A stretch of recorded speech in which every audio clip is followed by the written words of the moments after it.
என்ன இன்னைக்கு அதிசயமா இருக்கு, காலையில எழுந்துச்சு நிக்க. என்ன வெளியே ப்ரோக்ராம் ஏதாவது போட்டிருக்கியோ? இல்லை தே, சும்மா தான் எந்திரிச்சேன். தலை சுத்தின மாதிரி இருந்தாதான் எந்திரிச்சேன். நான் வேணா காய்கறி கட் பண்ணி தரட்டுமா உங்களுக்கு? இல்ல இல்ல வேண்டாமா வேண்டாம், என் வேலையை நானே பாத்துக்கிறேன். கொஞ்சம் இஞ்சி லேசா போட்டு கொஞ்சம் கடந்தையில போட்டுட்டா குடிக்கியா, கொஞ்சம் தலை சுத்த நிற்கும். இல்லை தே, நான் காலையிலே ஃப்ளாஸ்கில் வெந்நி இருந்து பார்த்தீங்களா, அதை கொஞ்சம் சூடாக குடித்தேன். இப்போ கொஞ்சம் பரவாயில்ல. ராஜேஷ் எந்திரிக்கலையா? நீ லீவு தானே, ஏதாவது உனக்கு சிக்கனா மட்டன் தான் எடுத்துட்டு வந்து அதை வச்சு கொடுக்கலாமே. கொஞ்சம் சூப்பு உனக்கும் போட்டு தருவேன். மட்டன் சூப்பு தான் வாங்கிட்டு சொல்லு, மட்டன் ஏதாவது சூப் போட்டு தரேன், குடிங்க. கறி வச்சு தரேன். அது அவங்க அப்போதே எந்திரிச்சிட்டாங்க, எங்கேயோ போகணும்னு சொன்னாங்க, தெரியல தே.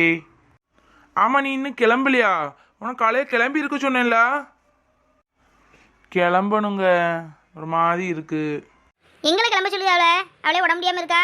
எங்க போற, எங்க கூட்டு போற? ஒரு இடம் போக கூடாது, பேசாம இருங்க. இல்லைம்மா, நம்ம தோப்பில் வேலை செய்யாங்கல்ல வயல்லாம், அவங்க குழந்தை உடனே நம்ம ஒன்றும் எல்லாத்துக்கும் விஷயம் தெரியும். நேரத்தே ஃபோனில் கேட்டாங்க, அதான் அவங்களுக்கு கொண்டு ஸ்வீட்டுக்கு சொல்லியிருக்கேன். ஸ்வீட்டும் கொஞ்சம் ரூபாயும் எல்லாத்துக்கும் ஆள் 100 வச்சு கையில் கொடுத்துட்டு வரலாம் அப்படின்னு இவ்வளோ கிளம்ப சொன்னேம்மா. அவள் அப்படியே உட்காந்துருக்கா. அவள் முடியாமல இருக்கா? இல்லை, காரில் தான் கூட்டிட்டு போகிறேன், பைக்கில் இல்லை, காரில் தான் போயிட்டு வரணும். கிளம்பு கிளம்பு. அப்போ போயிட்டு வரட்டுமாத்தே? சரி, பார்த்து போயிட்டு வா. சரிம்மா, அப்போ நாங்கள் போயிட்டு வரோண்ணா. சரிங்க தே, போயிட்டு வரோம். சரி, பார்த்து பத்திரமா போயிட்டு வாங்கண்ணா. இந்த வயலெல்லாம் பார்த்து எடுத்து போங்க, காலையில் நேரம். சரிம்மா. இப்போல்லாம் தெரியுது, அதான் காலையிலே ஊருடைய சுத்தது தான் எந்திரிச்சு இருந்திருக்கா. இல்லை நல்லா எந்திப்பாளே. சம்பனாத்து சரக்காத்து மச்சா சல்லேன்னு விசுதுங்க அங்கம் பூரா, மச்சா சல்லேன்னு தான் விசு அங்கம் பூரா. என் பொண்ணு வாசம் பூவு வாசம். என் மாடிக்கு பொண்டாட்டி பாட்டு படிக்க ஆரம்பிச்சிட்டாடோய். இன்னும் ஆளுக்கு ஒரு பாட்டா பாடுங்க. இந்த காலையிலே எவ்வளோ அழகா அந்த பாட்டு படிச்சுட்டு இருக்காங்க பார்த்தீங்களா? வயசான காலத்தில் எவ்வளோ அழகா சுறுசுறுப்பாக வேலை செய்யாங்க. நமக்கு தான் இன்றைக்கி என்ன கஷ்டமாக இருக்குது. அவங்கள கூப்பிட்றாதீங்க, நம்மளை பார்த்தா பாட்டை நிப்பாட்டிடுவாங்க. அவங்க கொஞ்ச நேரம் கூட பாட்டு பாடட்டுங்க, நம்ம கேட்டுட்டு போகலாம். சரி பட்டு, சரி. அப்போ சத்தம் போடாமல் நின்று அழகாக பாடுவாங்க பார்த்துக்கோ. நானும் சில டைம் இப்படி தான் வந்து அந்த மரத்துக்கிட்டே ஒதுங்கி நிற்பேன், அவங்க பாடுடைய பாட்டை கேட்டுக்கிட்டே இருக்குதுக்கு. சரி, நின்று கேட்போம்னா. ஐயா வந்திருக்காரு. சரசு ஐயாவும் அம்மாவும் வந்திருக்காங்க பாருங்க. பார்த்துட்டாங்க. கொஞ்ச நேரம் கூட இன்னும் பாட்டு கேட்டுடலாம் பார்த்துக்கோங்க. நல்லா அழகா பாடிட்டு இருந்தீங்களே தாத்தா பாட்டி, எல்லாம் எல்லாம் அழகா பாட்டு படிச்சுட்டு இருந்தீங்களே. எப்படிதான் படிக்கீங்களோ? பார்த்து போ, அவசரப்படாத, பைய போ.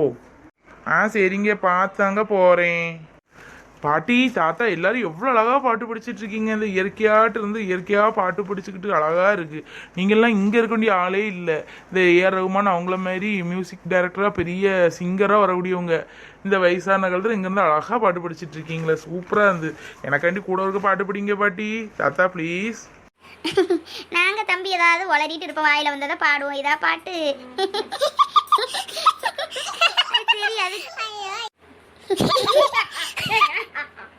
ஆமாம், இதுதான் பாட்டு. எவ்வளோ அழகாக பாடுறீங்க. ராகம் நீங்களே போட்டு நீங்களே லைன் எழுதி இயற்கையாட்டு என்ன அழகாக இருக்கீங்க. இப்போ உள்ளது பாட்டாவாக இருக்குது, மியூசிக் தான் நிறைய இருக்குது, பாட்டு கொஞ்சோண்டு தான் இருக்குது. அந்த லைனுமே புரியாது, நல்லா இருக்குது.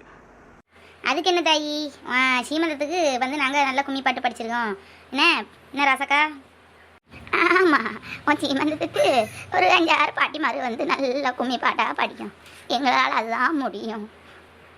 போதும் பாட்டி, எங்களுக்கு எனக்கு அதே போதும். நீங்கள் வந்து பாட்டு பண்ணாலே எனக்கு மனசு சந்தோஷமாக இருக்கும் பார்த்துடுங்க. சரி வாங்க, எல்லோரும் இந்த வாழைத்தோப்புக்கு அங்கே வாழைத்தோட்டத்துக்கு வாங்க.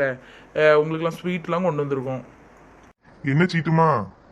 ஸ்வீட் இல்லை தாத்தா, இனிப்பு. இனிப்பு இங்கிலீஷில் ஸ்வீட்டுன்னு சொல்லுவாங்க. இனிப்பு உங்களுக்கு கொண்டு வந்திருக்கோம் தாத்தா. வாங்க பாட்டி, எல்லோரும் வாங்க. வெறும் இனிப்பை தந்து முடிச்சிடலான்னு பார்க்கியோ? விஷயம் அறிஞ்சு போட்டோ தான் வாரீங்க. இல்லாட்டா எங்களெல்லாம் உங்களுக்கு பார்க்கணுன்னு தோணலையே. இந்த நல்ல செய்தி எங்கள்கிட்ட சொல்லப்படாதா? நானே நேற்று முதலாளியை போட்டு கேட்டேன், நல்ல செய்தின்னு சொன்னாரு. ரொம்ப சந்தோஷம்ப்பா, நல்லா இருக்கணும், வாழையடி வாழையா வம்சம் தலைக்கணும், நல்லா இருக்கணும்ப்பா. எங்களுக்கு துணிமணியெல்லாம் எடுக்கலையா? பாட்டி, துணிமணியெல்லாம் கவலையே படாதீங்க, நீங்கள் கேட்காமலே வரும். ஆமாம், சீமந்தத்துக்கு நாங்கள் கண்டிப்பாக துணிமணியோடு தான் உங்களை அழைப்போம். சரியா? இப்போ எல்லோரும் அங்கே வாங்க, வாழைத்தோப்புக்கு வாங்க பாட்டி தாத்தா, வாங்க எல்லோரும் வாங்க. பட்டு ஆளுக்கு ஒரு ஸ்வீட்டும் 100 ரூபாயும் வச்சு கொடு, சரியா? ஆ சரிங்க. முதலாளி ஐயாவுக்கும் அம்மாவுக்கும் எவ்வளோ பெரிய மனசு, நம்மளை எல்லாம் பார்த்து ரூபாயும் இனிப்பும் தந்துட்டு போகிறாங்க. நீங்கள் நல்லா இருக்கணும், நல்ல பிள்ளை குட்டியோடி நல்லா இருக்கணும் ஐயா. ரொம்ப நன்றி பாட்டி, உங்களை மாதிரி பெரியவங்களோட ஆசீர்வாதம் தான் எனக்கு தேவை. ரொம்ப நன்றி. இதேமாரி என் சீமந்தத்துக்கு வந்து எல்லாரும் என்ன வாழ்த்தணும். சரிம்மா, சரி, கண்டிப்பாக வருவோம். அதை எப்படி வராமல் இருப்போம். ரொம்ப நன்றிங்க ஐயா. நல்லா இருக்கணும் நீங்க. இந்த இனிப்பு இனிப்பு மாதிரி உங்க வாழ்க்கை நல்லா இனிப்பா இருக்கணும். நன்றிங்க ஐயா. ரொம்ப சந்தோஷம் தம்பி, நல்லா இருக்கணும். பாட்டி தாத்தா, காலை சாப்பாடுக்குன்னு சொல்லியிருக்கேன், ஹோட்டல்லேருந்து வரும் இட்லி சாம்பார்லாம் சொல்லியிருக்கு, சாப்பிடுங்க. எல்லாரும் கண்டிப்பாக சீமந்தத்துக்கு எல்லாரும் வந்துடணும் குடும்பத்தோடு, சரியா? யாரும் வராமல் இருக்கக்கூடாது.